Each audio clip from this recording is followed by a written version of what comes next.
Love as a Construct, which is a track on the Portal 2 OST.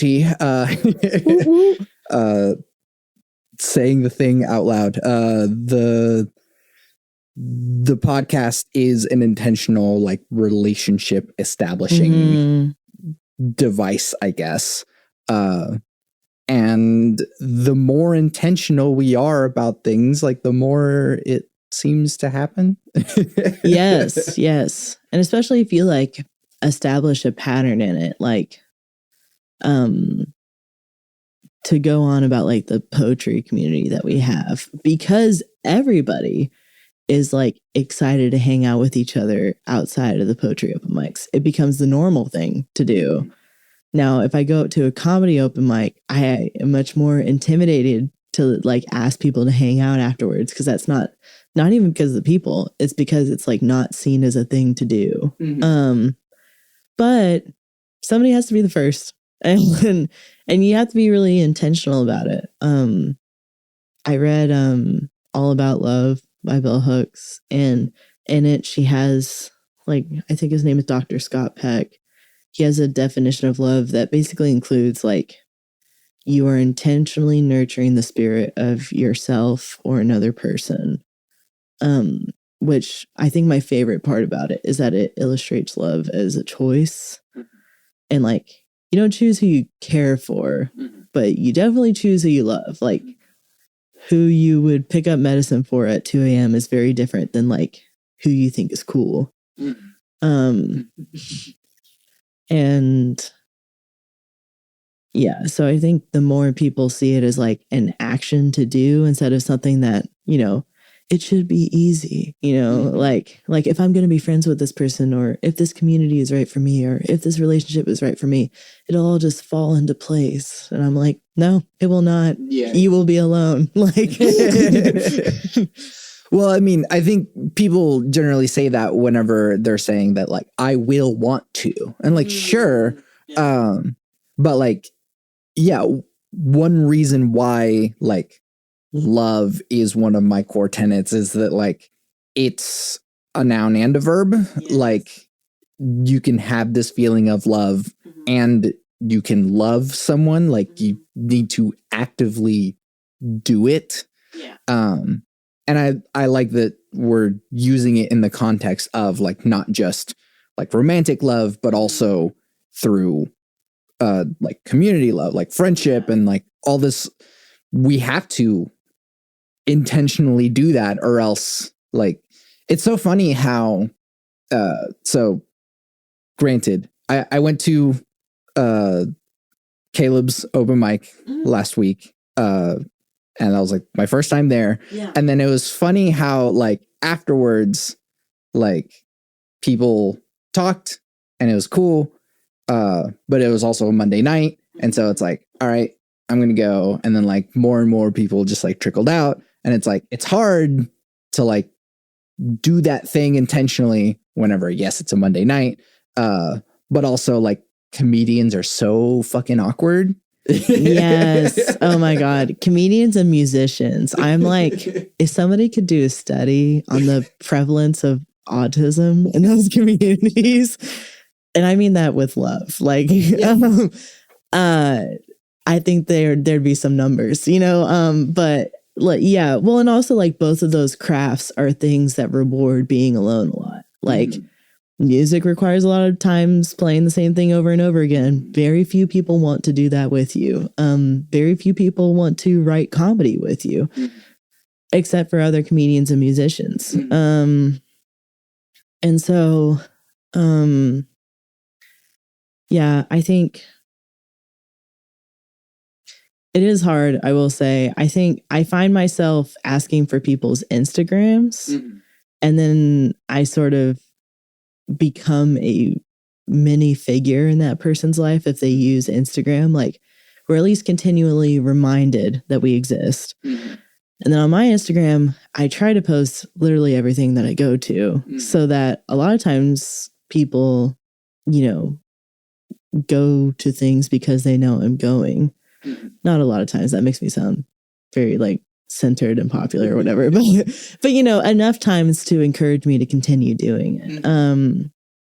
And I also, again, it's that thing of like, you have to be the brave person. Like sometimes you have to be the person that's like, why don't we start a group chat? Or like, why don't we all meet for coffee before the mic to like pitch each other's bits or whatever? And then you have to be really careful about who you let in. Cause like if you let in someone you don't know really well and they're an asshole, it can ruin the whole group. And yeah. So it is hard.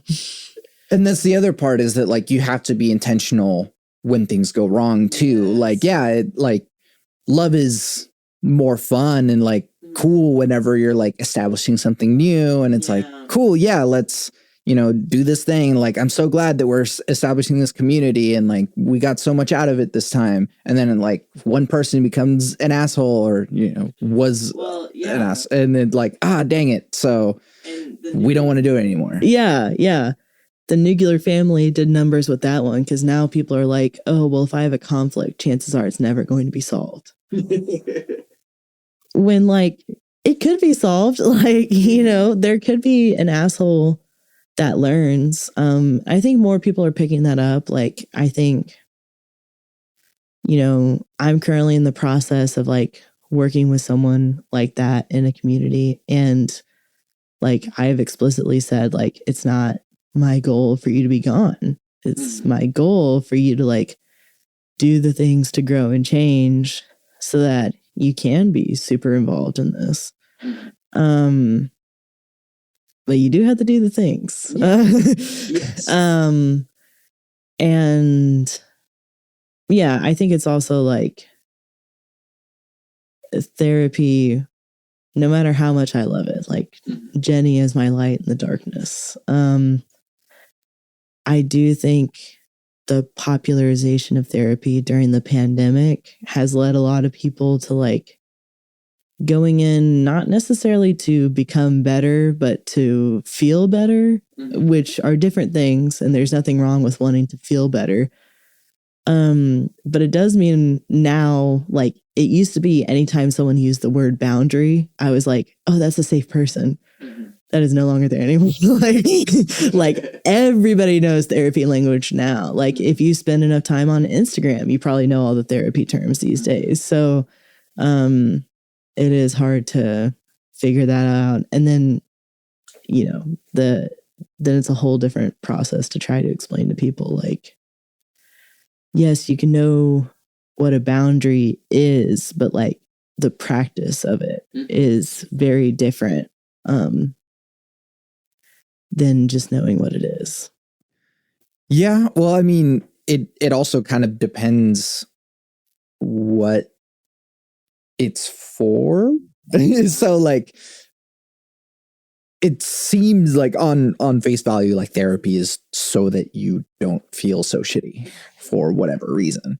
But like that doesn't end there, because like if you feel shitty because like your family doesn't talk to you, and then like sure, you can go to therapy and like accept that like, oh yeah, I can't control my family, and like I can accept that like my family doesn't talk to me anymore, and I can feel better about that myself. And like sure, that's like one way of feeling better about it, but then the rest of it then is like, why doesn't your family want to be around you? And maybe you could like feel even better if you addressed that initial thing. This is something I've run into dating actually a lot. Is like, you know, people put on their profiles that they've been in therapy. And so, you know, I get excited. And then like, but I'll just ask them like, hey, so what would you say your red flags are? Like, when's the last time you were in the wrong? And they won't have an answer to that question. I'm like, okay, well, I don't know how to tell you this. You were in the wrong at some point. Like, nobody is a victim of their life. We frequently play that role, but it's never your permanent situation. And a lot of times, I would say just about every time you're the victim, it's this big morally gray situation that has a bunch of different factors. Rarely are the bad things that happen to you things that are so easy to slice and say that was bad and this was good. And therapy is a lot about recognizing that. It's a lot about sitting in things that you don't understand, or you at least understand to be complex and not right and not bad, and understanding that that's how it is. And also understanding that you aren't a good person or a bad person. You're just a person.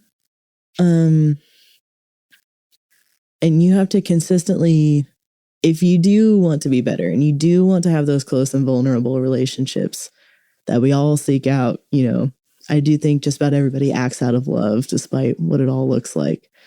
Then you have to look inwards. Like, you have to learn what your labyrinth is and like learn to recognize your triggers as they come up, you know, learn to recognize patterns that you find yourself falling into. You know, at a certain point, I had to say with dating, I'm like, I can complain as much as I want about the pool.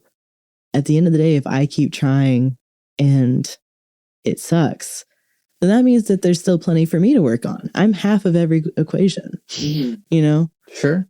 So, yeah. Yeah. And I mean, kind of like circling it back to like this love as an action and like love as a construct is that like it is part of that process of like, yes, you can accept yourself. Yes, you can find all the things that like you are also doing wrong, but then like you have to take that into action and then fix these problems that you have with your family, or address the things that like maybe you weren't acknowledging, which is why your family stopped talking to you. And like, and so you have to like be active in that sort of thing. Like, yes, you can love someone by just being like, well, if they don't want me in their life, then I'll just like go away. And like, that's one way of doing it. But then it's also like, why did they not want me in their life? And what can I do about that? Yeah. I think if you aren't constantly, I mean, give yourself some rest, of course. Everything requires rest. But if you aren't having this running dialogue of like, what did I do right? What did I do wrong? And what do I have yet to understand? Then you are going to always experience the types of communities, friendships, and relationships that you are currently experiencing. Like, it's like that thing, that quote about like the proof of being an imbecile or whatever is trying the same thing over and over again and expecting different results. That's what it is with love too. Like, you know, if you enter friendships by always giving too much and then expecting it to somehow karmically come back to you without ever asking for it, you are not the victim in that situation. You are attempting to manipulate people into giving stuff to you by giving a bunch of stuff. Like, sure, it looks like you did a bunch of nice things and they didn't do nice things, but you were giving nice things to like send them a silent message that you would like nice things. You should instead just hang out with people that want to give you nice things, you know, or ask for nice things. Yeah. And so like, this is something that it just keeps getting louder and louder for me, that it's like, if you just say the quiet part out loud, like things will be easier. And so it's like, if you are upset that like, oh yeah, I've been giving a lot to you guys, and you know, like, hey, you know, we're meeting at my house for all these things, and like, I appreciate that, you know, you guys feel welcome in my space and everything, but like, it's also a lot of work for me to have this happen here. So like, could someone else do it every once in a while, just so like I don't have, so it doesn't all have to be on me? And like, if everyone's like, no, screw you, then it's like, okay, well, peace. Yeah. It's like, okay, well, maybe this isn't the right thing for any of us then. Yeah. No, I agree. I agree with that a lot. I think also like something I get caught up in all the time is I'll be like, I have an issue, but I don't know what would fix it. So I don't want to talk about it until I know what would fix it. Like until I know what to ask for that would fix it. And like recently my therapist kind of had to come to Jesus moment. She's like, don't you think your friends could help you with that? Like, don't you think if your friends heard that, I don't know, you don't like planning birthday parties, that they could come up with alternatives to planning birthday parties? And like, because I wasn't trusting them with that, like, again, like I wasn't putting myself on the table. Like I wasn't actually being vulnerable if I couldn't bring up something when I felt it was wrong. So, yeah, having hard conversations, and each time you have a hard conversation, the next one will be easier. The first couple will probably blow up in your face. Just being real. But you'll get good at hard conversations, just like anything else. Yeah.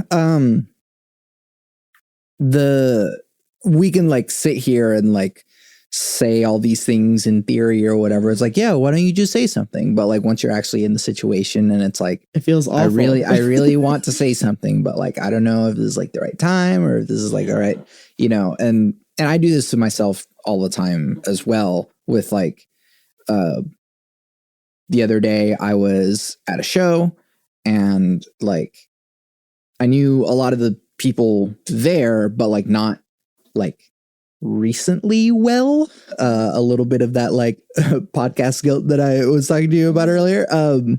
That like, and so I was like there by myself and I'm like, I don't want to impose myself on like other people's like space if like they're having a good time with their friends or whatever. And so I was just like there by myself being like uncomfortable by myself. And it's like, you could just go up to someone that you know lots of people here. You could just talk to someone and like, but in the middle of it, I was just like, I don't want to bother anyone. Why should I impose myself on someone else's time?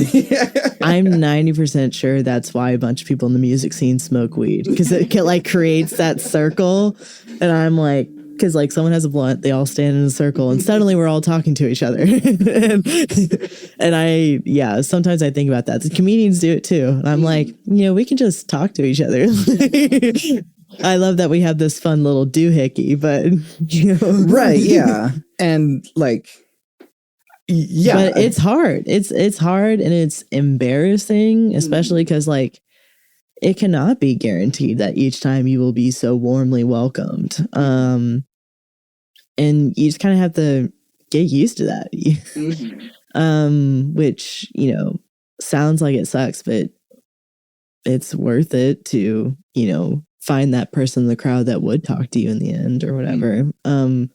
Yeah, because I find myself doing that at music shows a lot, especially if like the couple of people I know aren't really there. And so there's just like a bunch of faces I recognize, especially if I know someone like from them being in a band or in a project I like. I don't want to approach them and be like, hi, I like your stuff, while they're just trying to, you know, consume content in peace. Right. But then like, and yeah, that's the thing. It's like we can say all these things in theory and then like putting it into practice, and it's like much scarier because like the real world is much more complex and everything. And so it's like you could just go up to that person and be like, hey, I like your stuff. Do you want to like stand here next to me while we both do this thing? And like they could totally be like, oh yeah, like I was actually just feeling really awkward myself, just standing here by myself as well. So like, thanks. I have noticed if you approach awkwardly, a lot of people will think it's like a joke and you did it on purpose. And I've used that as like a tool. Like I've just straight up said to people like, hey, I think you're cool. I would like to feel cool for a moment. Can I just like be in your general area for a bit? And they're like, ha ha ha. And I'm like, I just said it was on my mind. Yeah. Right. This is a neat thing that happened recently. So there's a Ableton user group that like has a Discord, and we have a meeting every once in a while, and the meeting got canceled, and I was like, oh darn, I was thinking of coming to this one. And one guy in the group jokingly goes, oh man, like I was only going to go because Santiago is going to be there. Yeah. And I was like, well, there's this other show happening tonight, so I'm going to go to that one. So if you want to like meet me there, like we can hang out there. And I wasn't even really planning on going to that show. Oh, but you are now. Yeah, exactly. Yeah. And so like I put myself in this situation to be like, okay, I guess I'm going to the show now because someone jokingly said that they like, and then he was like, okay, yeah, I'll see you there. And then we met up and hung out, and it was great. That's awesome. Yeah. Yeah. That's another part of the reason I post a bunch of events on my Instagram is like, if someone does say like, oh, I'm also going to that, well, now I'm for real going. Like, but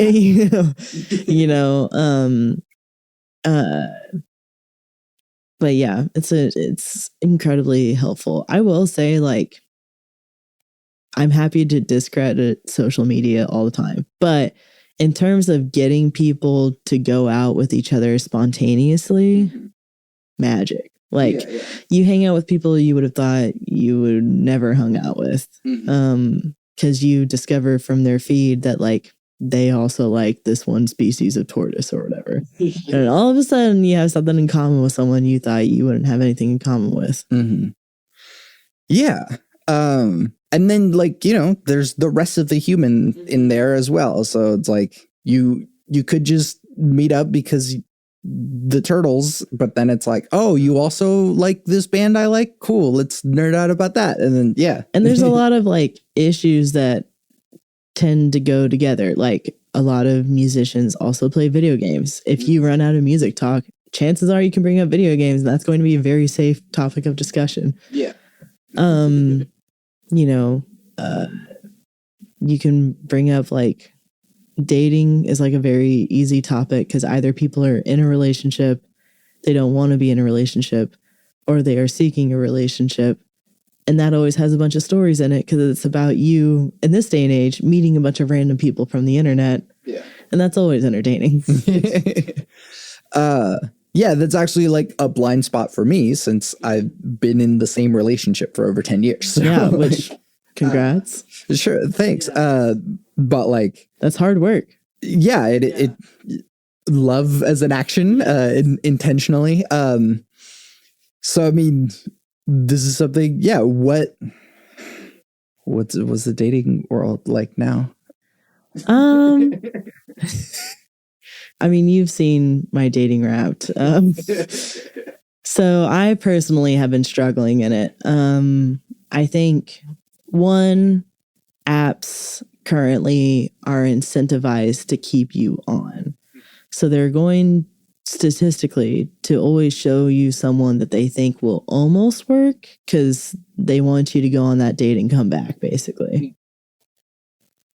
So I've sort of slowed down on the apps because I started recognizing that pattern. Like I kept on running into these people that were almost right. Not that the app necessarily knows everything about everyone, but the app is like, hope you have a shitty date. I'll see you again. Literally, like, I hope you have a shitty date with someone who like seemed cool at first. So like, it's not my fault, it's their fault or whatever.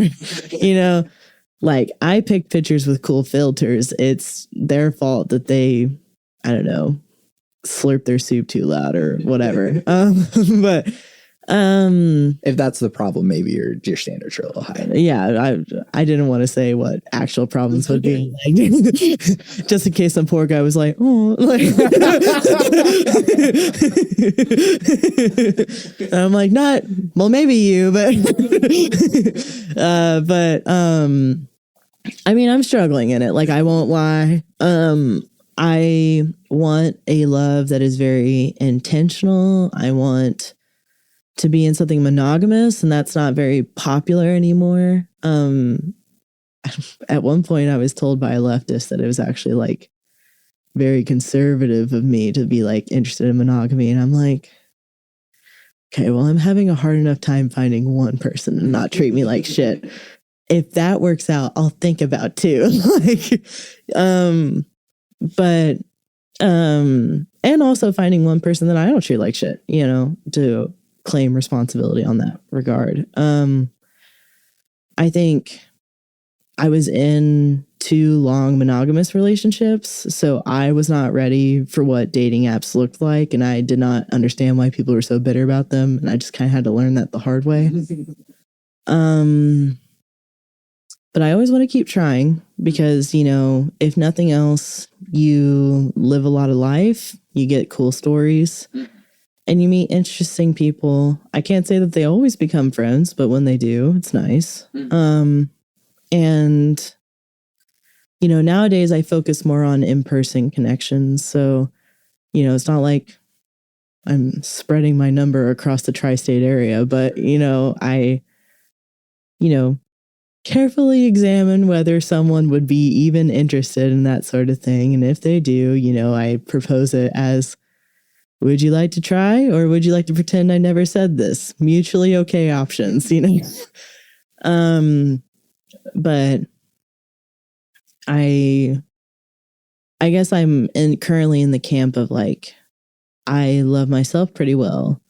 So I don't mind if this never works out. But I do enjoy the process of trying. And it would be lovely if it did work. It's sort of like buying lottery tickets. Like, it's not necessarily about the winning each time. It's kind of about the thrill of it possibly happening in the first place. And sometimes you get a 5. Yeah. If you don't get the mill, sometimes you get a 5. Yeah, I feel like as someone who hasn't dated in since high school, yeah, my perspective is just like, why don't you just like date the people around you? It's because it can have major consequences. Right. Yeah. And I don't know. And that's the hard part too, is that like we've established a culture of like, oh, we can just like be cool about anything, right? Like we're so like upfront and like disillusioned by like, oh, the world is falling apart and like I can see this corporate scheme from a mile away, but it's like we can't like be upfront about our emotions with people. Yes, yeah. Like that was my issue actually when experimenting in the poly community is I like entered it thinking I was associating with people who could have hard conversations because like it must be a hard conversation in the first place to even initiate a poly thing, to say to someone, not just you, even though that's what society deems like the correct thing to do.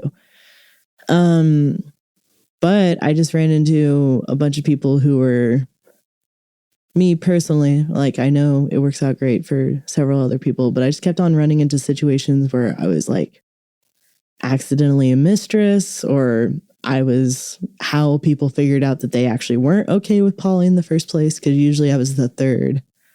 And then it's the same problem in monogamous relationships. A lot of people discovered that they weren't ready for like an intentional love until they met me, because and I learned with some people that I wasn't ready for an intentional love because you know, when I didn't think about this until it happened to me, but when you experience it on you, you actually freak out a lot because you haven't experienced it before. So your brain is like, we better give this up before it goes away later on. Like, you know, like don't take the good thing for granted. Just don't take it at all. And wanting to have control over how it goes away. So I mean, it's very challenging, but like most, and I take breaks from it.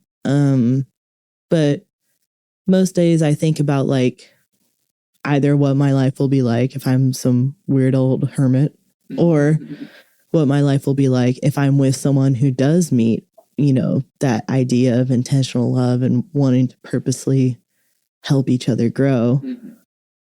both of those would be interesting and fun lives. Yeah. It seems like people are just bad at talking, like just communicating in general. Yeah. Yeah. Well, and people don't know themselves. Like, especially in the dating scene, you kind of have to learn about yourself via dating. So it sucks, but like your first couple of relationships back out on the scene after a relationship are more going to be learning exercises than things that are like fruitful, chances are. Just because like a lot of people aren't encouraged to think critically about what they like, and what they can provide, until they're there. And then by that point, like if the answer isn't magically what it was supposed to be, then sorry, roll the dice next time. It seems like, just like there's a really bad education on, I don't know, people knowing themselves, people being able to communicate themselves to other people, like that. We spent so much time learning algebra and we like didn't spend enough time, like, I don't know, this is something that I talked to my brother about, that like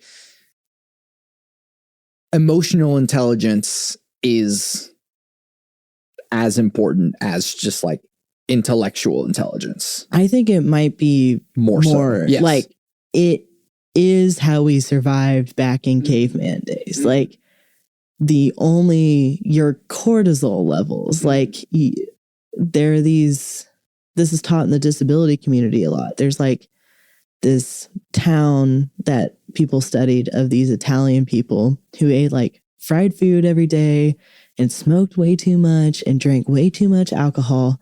And they were all living a really long time. And people could not figure out why.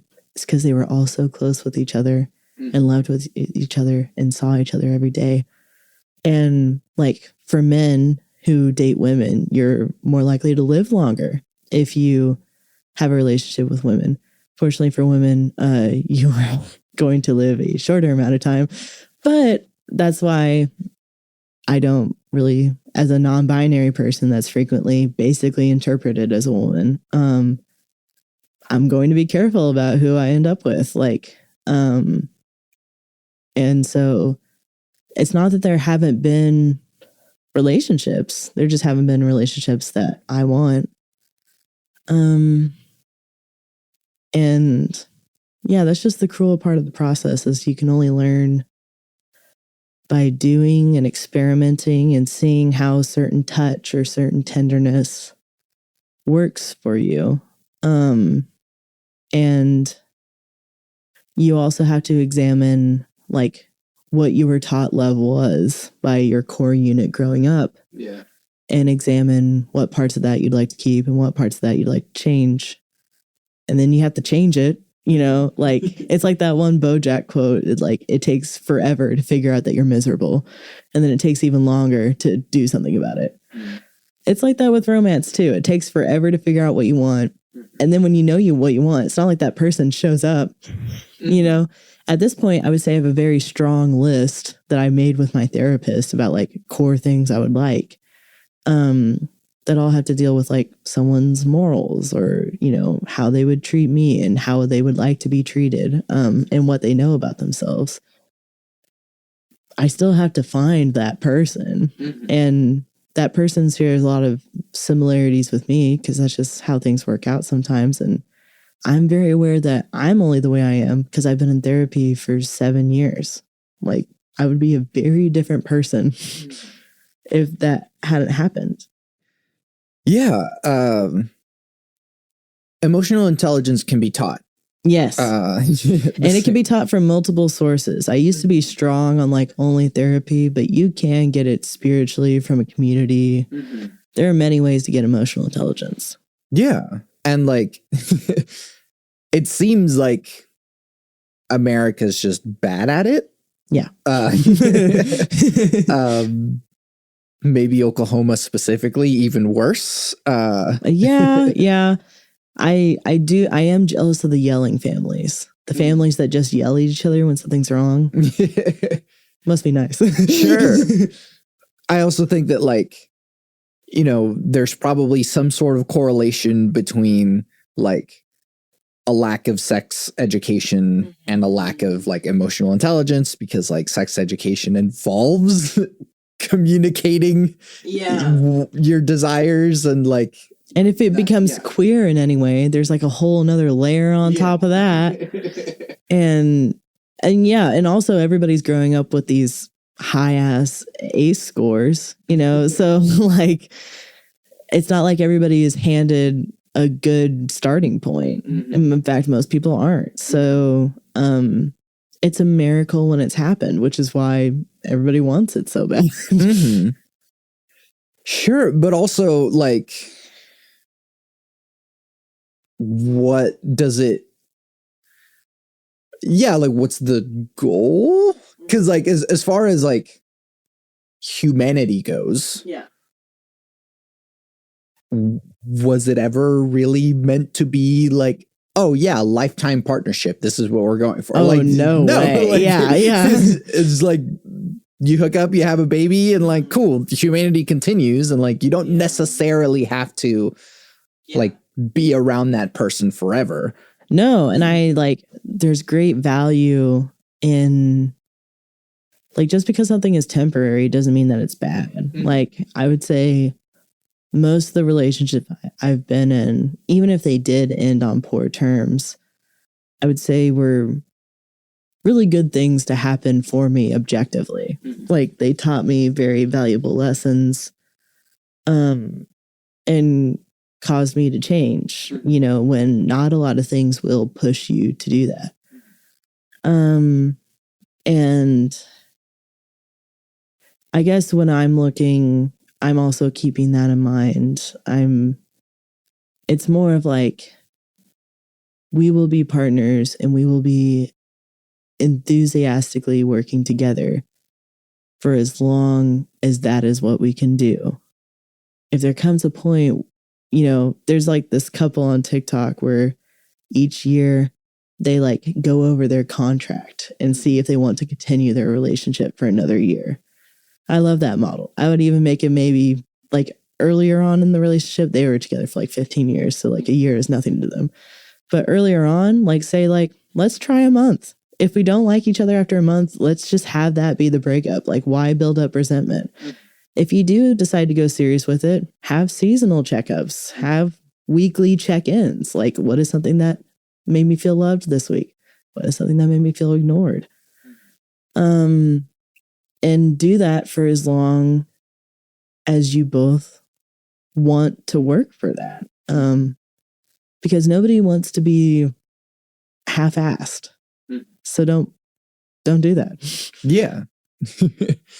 And I mean, we also live in a world where like, yeah, the like divorce rate is super high, like single moms and all that sort of stuff. It's like these relationships and like families per se are more complicated. Like what was it that I heard on, so like we have a word for like, you know, a second cousin, but we don't have a word for like your ex-spouse's current spouse. And it's like, that person is a part of your community if you're still on good terms with that person. But like so like families or like communities are more complex, but we don't necessarily have like words for it. And like, they're still like real relationships. They're still real, like, and in the same way that like, sure, you can call someone a cousin, but like that relationship, even though there is a word for it, doesn't have the same depth that it does with like the person that I see at the poetry mic every other week or something, you know? Yeah. And so I end up just saying community members an obnoxious amount of times. Yeah. Or just fellow poets. And then I sound really pretentious. But yeah, I mean, I think the language around love is maybe not totally intentional, but like it's very clear that like what America would prize is a couple to become boyfriend, girlfriend, and then to get married, and then to have 2.5 children. And that is the appropriate thing to do.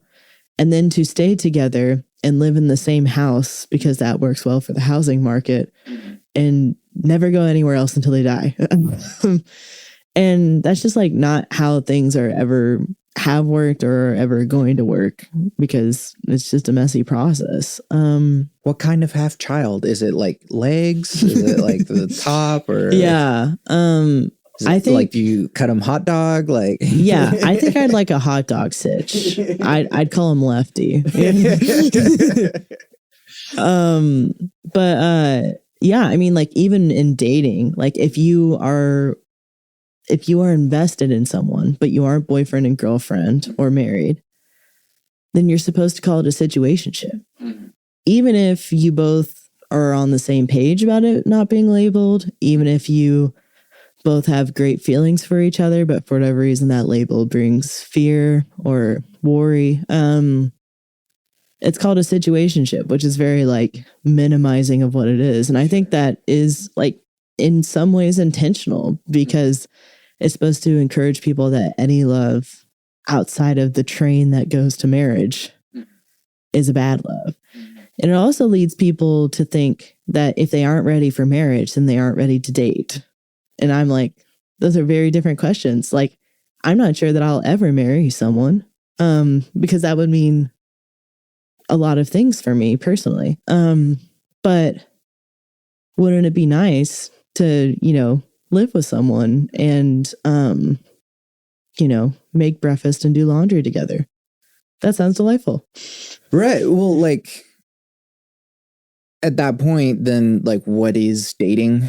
And it's like, what's the point of even using the term dating if it's just like you're in a relationship and it's like you'd rather describe something as a situationship rather than fully be clear about the terms of what your relationship is? I almost wonder if like lovers will make a comeback, because like lovers makes it at least sound nice, if a little old fashioned and creepy. But I wonder if that'll make a comeback. Because I don't know, we used to have a lot of words for these like weird relationships, but I think then people realized like, oh, if we treat them as like real things, then people will do them, and we don't want them to do them. So, and also like movies and stuff, like you never see someone or you hardly ever see a relationship that is temporary as something that is like good. Which I think is really sad. I think like there are plenty of good and healthy things that are temporary. Like your leftovers in your fridge only last like 2 weeks, but they can bring you so much joy if you explore them properly. Or you just forget about them and they grow mold, and then you just and then you know what? That's on you. You learn your lesson for next time. And I think that like, it's very telling that like we call like, oh, like failed relationships. And it's like, is that really like, it was a relationship in the past? Does that mean it failed if it like doesn't have the goal of forever? Even if it didn't have the goal of it, how wonderful is it if you were able to split off in an amicable way? Even if you didn't become friends later on, like what a wonderful thing you did together. Why can't that be enough? And then the other part of my like, philosophical question, everything to where it doesn't have any meaning anymore, is like, what the fuck even is romance anymore? Like my best friend, like he and I are both married. Yeah. We are like kind of romantic with each other. Like, and I don't know, what does it mean to be like romantic with another person? Like, so does it even matter? Like the definition of like, oh, like there's someone that I really care about and like I want to do things for them and with them, and I really like care about like what they think of me, and I really want to like impress them or like make them happy and stuff. And it's like you're just describing your friends. Like, yeah. I think romance, like, it's one of those questions that doesn't have a helpful answer, really. Like, it's just like, it's going to look different for everybody. Like, what is going to make me feel loved is like an obnoxious amount of poetry and creative pursuits, you know, communication that is honest, and, you know, touching each other and stuff.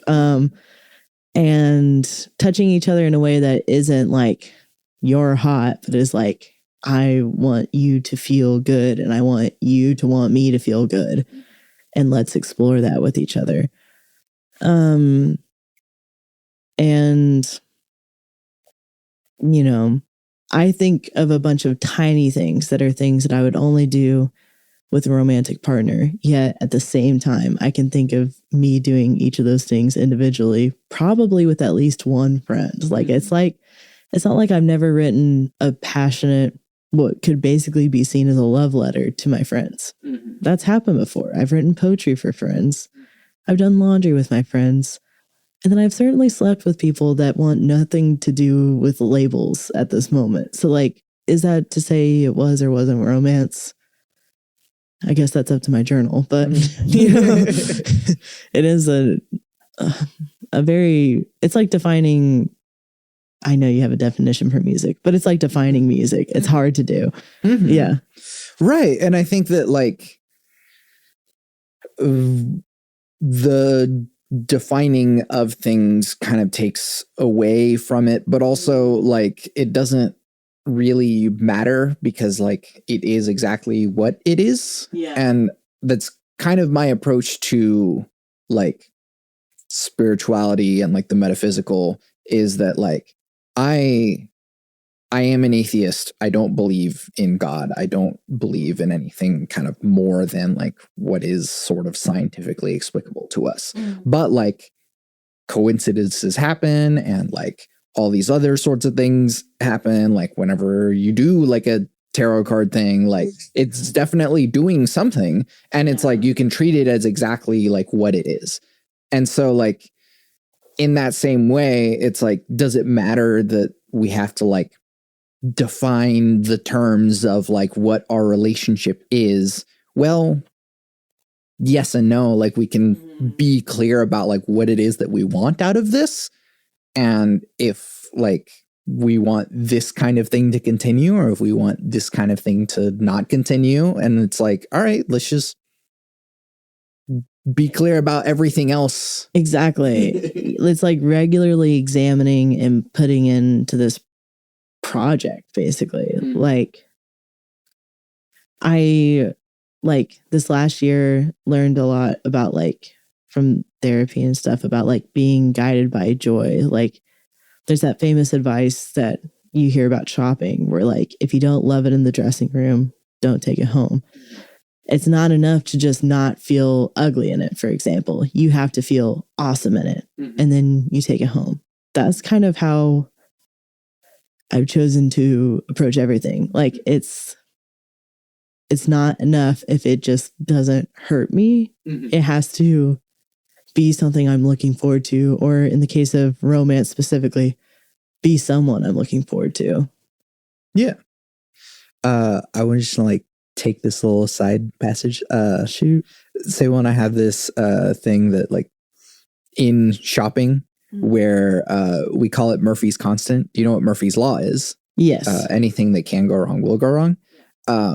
We call it Murphy's constant, which is like whenever you're shopping for clothes, like you find a thing that you like, but there's always going to be one thing that's just like, this would be like perfect if it didn't have this thing. Dude. We call it Murphy's constant. That's good. Like, this is a thing that we've like had in our terminology for years, and I don't think I've said it on the podcast yet. So yeah.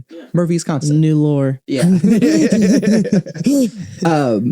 But I mean, you could probably just like apply that with like, I guess relationships as well, is that like, oh man, I love everything about how this thing is going, but like there's just one thing, and it's like, what are you willing to work on? Right. Yeah. And it's like, are you willing to communicate about it? Are you willing to like, do the work?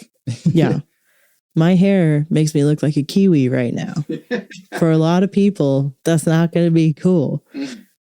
I had to find the people that are going to be cool with it. As someone that's been on both sides of the hair length spectrum, God bless. It doesn't matter. Like, it's really all about confidence. You can have no hair. You can have really long hair. Just do the thing. There's a brief period where I looked like a pirate, and I'm missing that, but it's okay. We'll be back there soon. Just wear it. It's fine. I want to like keep going down this path of like the blurry lines between friendships and romance, because I've been in that. Oh, sorry. Go. No, it is more that like, I guess what I said earlier with like, why don't you just date the people around you? In my ignorance about the dating scene, is that like, because the people around you are like the ones that are able to understand you, and then like hopefully those kinds of things are easier to be resolved with as well. And so it's like, sure, you can meet like a total stranger through a dating app and like try and establish all these things at once, but then it's like, hey, I've been seeing this person and hanging out with them for like a long time because we're around the same stuff, and it's like, maybe we should try this thing, and like it's a lot easier that way. And I think also, and harder sometimes. I think what would help the gray feelings a lot more is also just acknowledging up front, if it is someone in your circle, like, this might not work out. What would we ideally like to happen if it doesn't work out? Like, if with your friend in this hypothetical land, you were to choose to explore this like mutual romantic space, I would hope, that you guys are close enough that you could have the conversations to say, like, if this doesn't work out, what are we going to do about it? Like, and, that can look like a lot of different things. I've had the most success with not talking for a while and then coming back to it. Like, if it doesn't work out romantically, then take a break, let yourself grieve, and then come back. And when you come back, try your best to be friends. You will be different friends, but that usually that's the path of the least obstacle I've found. Yeah. I mean, what difference does it make if you've seen each other naked? Exactly. Like, everyone has a body. Especially like if you were introduced to that person more closely to who they are versus someone who is seeking to be chosen, then you know a lot more about what you're signing on for, and you also feel a lot more authentically chosen because, let's say it's like a D&D group. They saw you every time you rolled a natural one and decided to have a little rage fit about it. And they decided, no, I'm still into that, then that's a lot of a better bet than some guy. Yeah. and I think that's like a good difference to, I don't know, like, should dating apps just be like friend apps? Yeah, I mean, like, it's how people are making D&D groups these days. It's just like signing up for Bumble Friend and making that happen. And whatever tools people can use to make friends. I mean, I have yet to have success with it besides in high school when I dated a friend and we had a good relationship for 4 years. But, like, I'll be sure to let you know. It just, it's scary to initiate. Like, there was one time with a friend, we initiated something like a bit more casual, for lack of a better word. And then I ended it. And he was super cool about it. We've been cool about it since. So it is possible. You just kind of have to be obnoxiously like, hey, how's it going? How is everything? Yeah. All the time. Like, yeah, I would say it has to be one of your regular conversations. Like just about every time you hang out, you're also asking about the status of what you're doing. Mm-hmm. Yeah. Is there anything in the intentional love thing circle that we've because there's other things I want to talk about as well. So. Okay, yeah. Have we? Okay. I think I'm loved out. Okay. Can I ask about the non-binary thing? Yeah, for sure. So at this point, your guess is as good as mine. So, I initiated with just not feeling totally aligned with womanhood. And then eventually like stumbled upon the name Rowan. And I like role played as Ro on Pokemon forums for like a decade before that. But it was spelled ROA, and I was like, is that weird? Because that name looks like kind of ethnic, and I'm very white, so it'll just be Rowan. And people can call me Ro if they want to. But and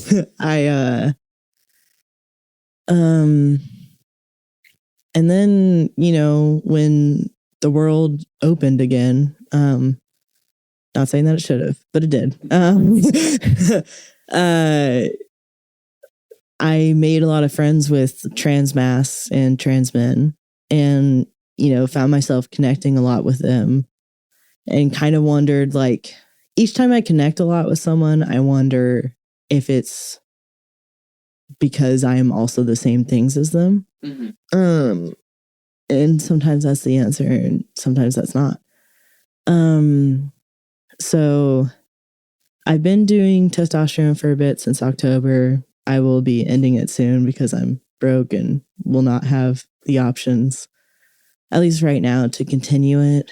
And at the same time, like, the more masculine I look, I've noticed it is not like what I envisioned in my head for how I would feel.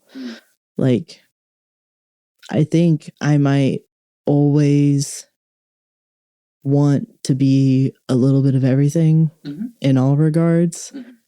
And since there's no body that does that, it might be better for me to explore that with clothes or makeup or something like that. Because at this point, I'm not sure if like looking more like a man is the answer. When like the more I go in that direction, the more I feel pull from the feminine side. And I'm like, well, where was that when I was a girl? Well, I guess that's the whole thing about being in the middle. And so,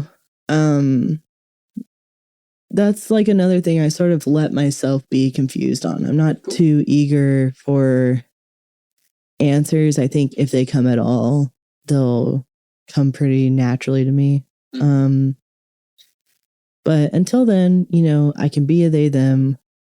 I try not to stress out so much about like what that means for dating and like, what do I say when a straight man is attracted to me? I try to just say like future problems for future roles. Because it's just like, at the end of the day, he's valid. I have tits and a vag, like for a lot of them, that is the boxes, Do I want to be viewed as tits and a vag? No, but no cis woman wants that either. And same thing for like, if I present super masculine and someone who's like usually attracted to masculine people is attracted to me, there's a caveat of like, sometimes I do like wearing flowy shit and stuff like that. So, I think it's similar to the jackass of all trades with the hobbies and stuff. I've just sort of settled in the fact that I'm always going to want everything. Now, there's a bit of grieving because I was really hoping for an easy answer. I was really hoping that like it'd be like, man, and then I'd be like, I'm happy and this is done. But it looks like it's going to be a book that's always open. But I've survived many a thing, so being a little fruit won't be the worst thing on my list. Yeah. So, yeah, I think that one, not just for like, oh geez, this isn't my experience, I need to like have it, but like no, also I like also hearing that, about you. Yeah. but like, yes, this isn't my experience, so I want to hear that, but also I want other people that haven't heard the perspective to hear a perspective different from theirs.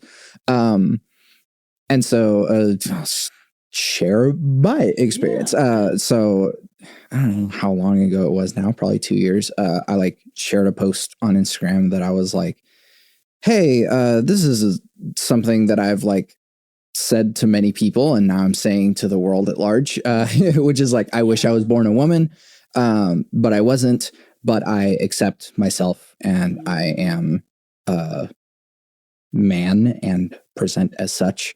But I don't have any preferred pronouns because I don't really care.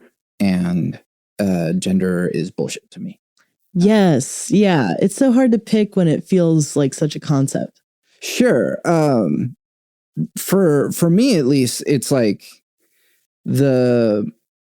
I was raised as a man, and this is what like my body is, and so it's like, cool, this is like is what it is. And so like I think for me it's not so much that like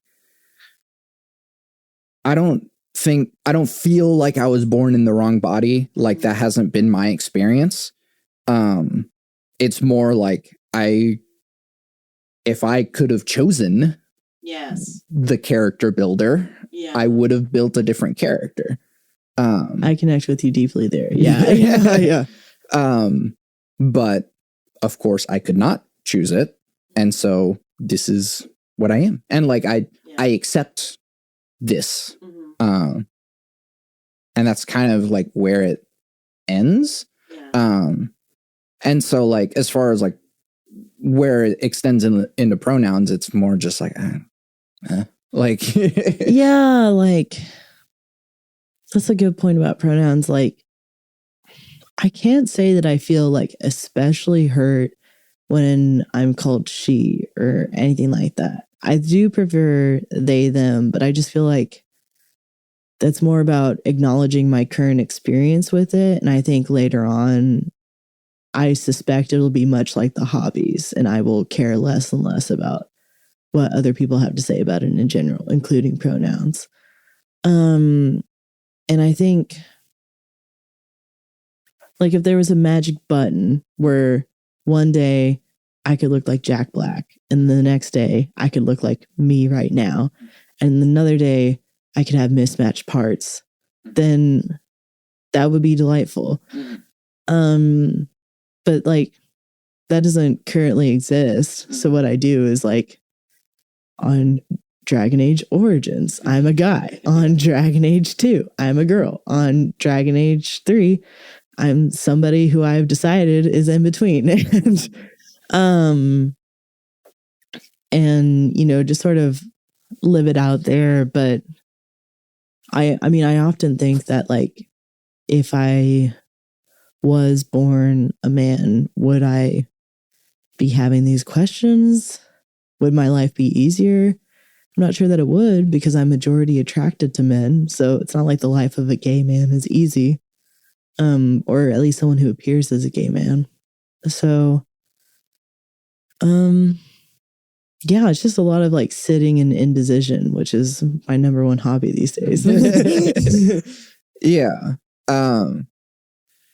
So I think like another reason for my intention of that is to like also show that like no one has it figured out. Like everyone's experience is really different. And so it's like, even though for me, like this is what it looks like as far as like what you, I guess, could describe as a queer experience. Yeah.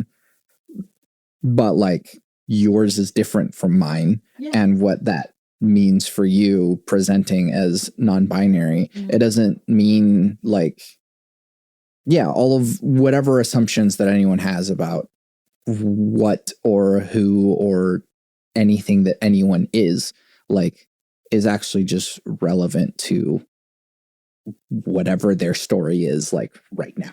Yes. And like people, I get frustrated because like online, the discourse sometimes gets to a place of like, what would you have been if nothing happened to you or whatever? And it's like, well, things did happen to me. So I am this because of those things. Like maybe if I lived in a world where exploring guy stuff was more acceptable, like if I could have played more with Legos than with My Little Ponies, maybe I'd be a My Little Pony trans man right now or whatever, or a Lego trans man right now. But I'm not. I was shoved into the ponies, ended up liking the ponies a bit, even though initially I didn't want them.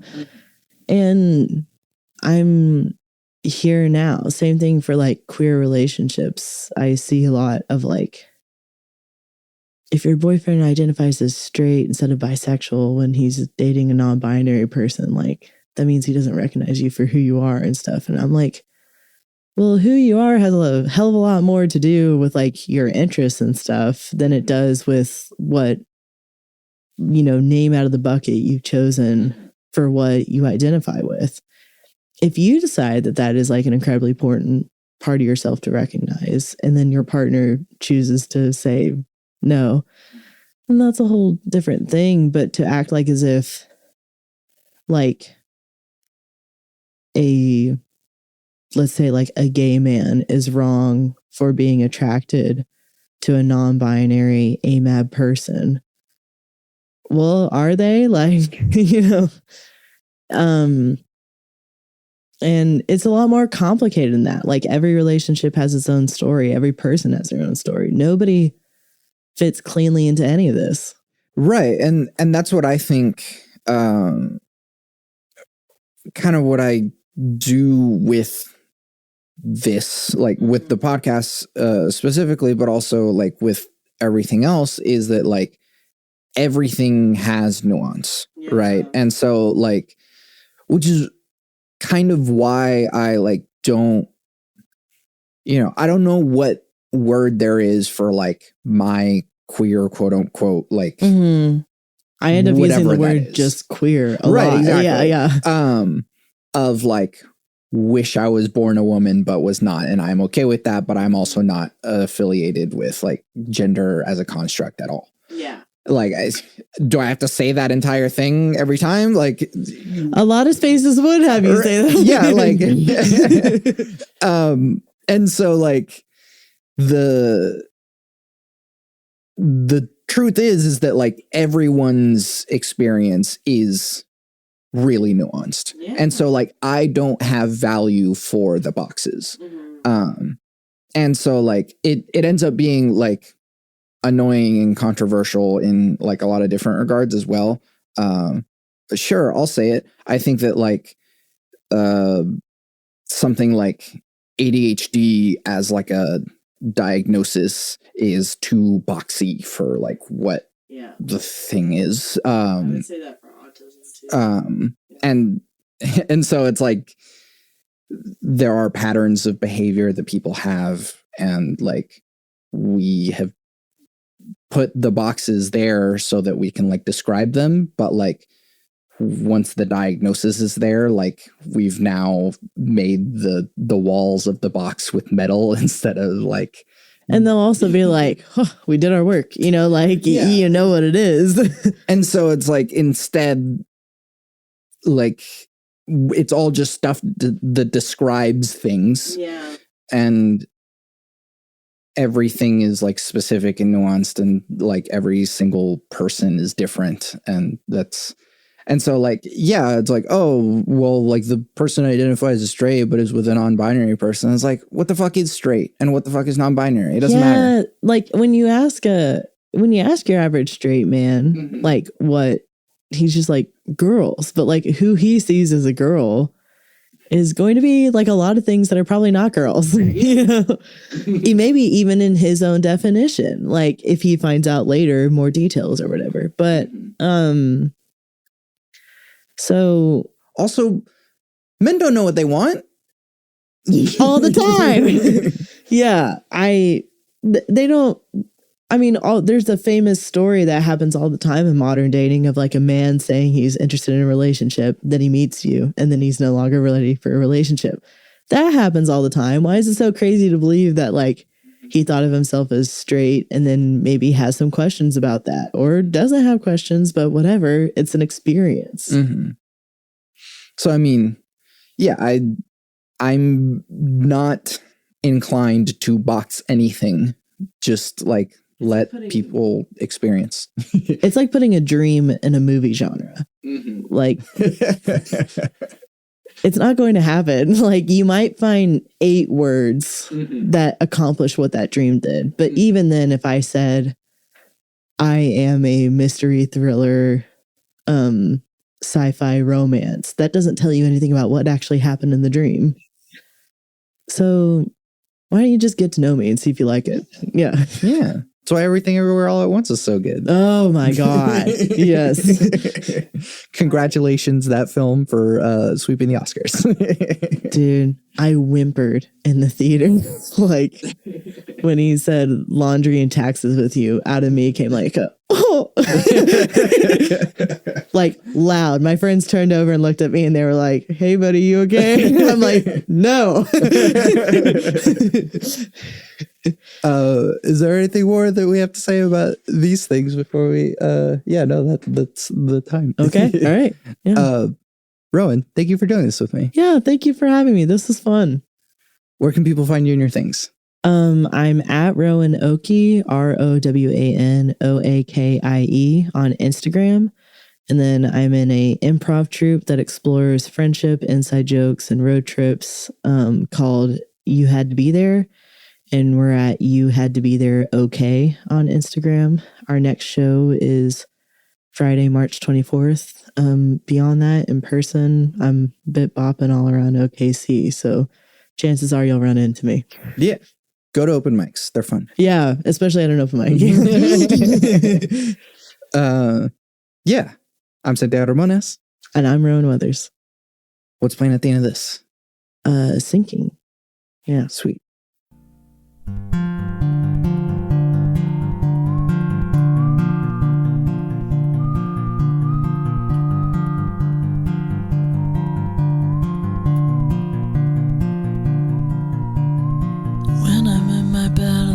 Struggling to sleep, I think of some kind of safe place, no fear, somewhere far away from here. And I'm laying in my hammock by myself on the lake shore, and I hear those tides churning, those quiet pattern roars. And when did my dreams get small and quiet?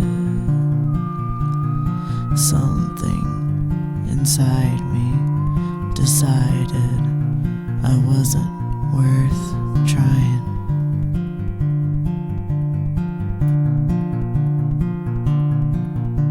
Was it always a part of me?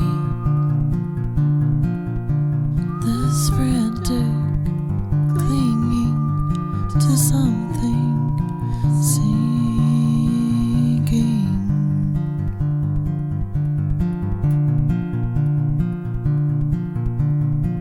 Ever since I got grown up, picking up chunks of who I was, that little girl. I think she likes soccer, maybe drawing, I don't remember. She's locked away and I want the key. She keeps running away from me. Is there something bad inside? Something awful she has to hide? And when did we learn I'm safest alone? Doesn't she know our life now is quiet and cold?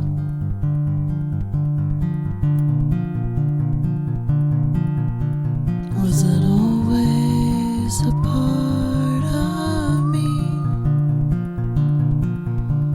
This frantic clinging to something sinking.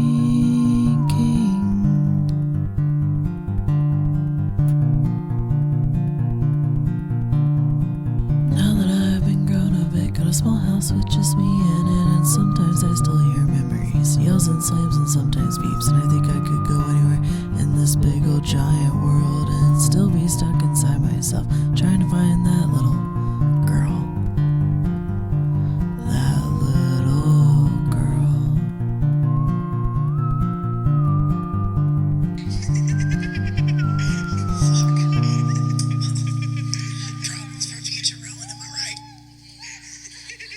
You can find everything that I do on my website, santiagoramones.com. I make music and produce audio. The music you're hearing now is music I made. You can listen to official releases by Santiago Ramones on Spotify, Apple Music, and the other streaming places. Or you can support me directly by buying my music on Bandcamp. I'm working on Hypothetical, my first singer-songwriter album, so if you'd like to hear that at some point, I'm so close, I promise. There are lots of ways to support me on my website. There's a Discord server in which we discuss deep topics from the podcast, but it's also a community of beautiful human beings. All the links to these things are on my website, santiagoramones.com. Please take a moment to rate and review the podcast on Apple Podcasts if you listen there. It means a lot to me to hear what you have to say about it, and you're helping me without having to spend a single cent on me. I want to help the world have deeper conversations, so thank you for listening to and supporting Bit Depth. I was in the podcast with my 3 things. They shape my life philosophy. Those 3 things are: love never fails, it's going to be okay, I might be wrong. I'm sorry I was late.